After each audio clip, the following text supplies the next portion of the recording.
फसल बचेगी घास मरेगी, ये एक ऐसी दवा है जो कि अगर आप लोग अपनी फसलों में डालते हैं तो जो आपकी फसल है ये पूरी तरीके से बच जाती है और उसमें उपस्थित जो खरपतवार है ये पूरी तरीके से साफ हो जाते हैं। जो आपकी फसल होती है उसको ज़रा सा भी रेफ नहीं आने पाता है।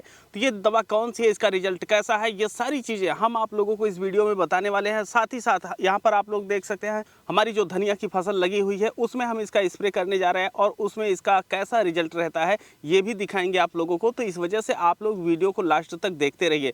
तो सबसे पहले हम आते हैं कि ये जो दवा है क्या है, कैसे है, इसका प्रयोग कैसे कर सकते हैं। तो ये जो दवा है ये एडामा की तरफ से आती है, जो इसका नाम है ये है एजिल।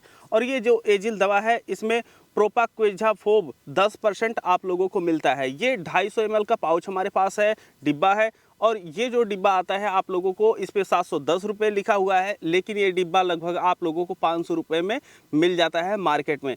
अब जब आप लोग स्प्रे करने जाते हैं तो जो इसका डोज रहना चाहिए, ये डोज रहना चाहिए, जैसे ये हमारे पास 18 लीटर की टंकी है तो इसमें हम 50 ml डाल देंगे और 50 ml डाल करके जो अपनी फसल इसमें स्प्रे कर सकते हैं।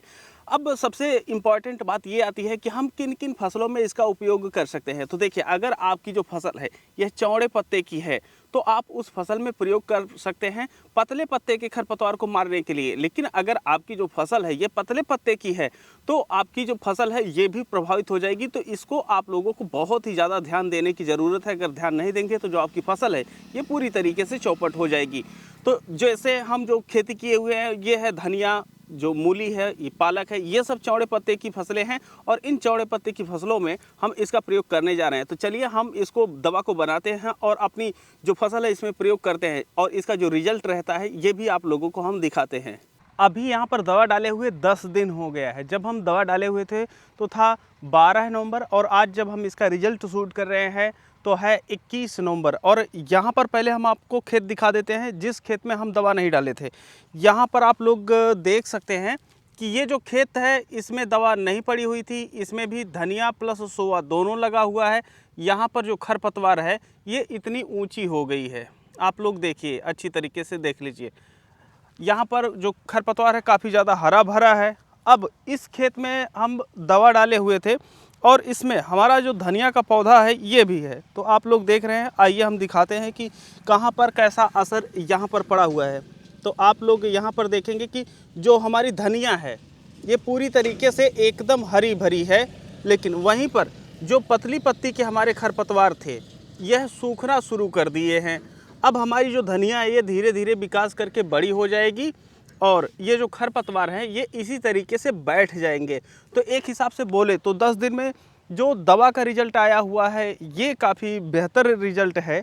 तो अगर आप लोग भी धनिया की खेती करते हैं और उसमें आप लोगों को जो पतली पत्ती खरपतवार होते हैं ये परेशान करते हैं तो इसके लिए जो दवा बताए हुए हैं ये बेस्ट है और आप लोग इसका प्रयोग करके सेम इसी तरीके का रिजल्ट उठा सकते हैं।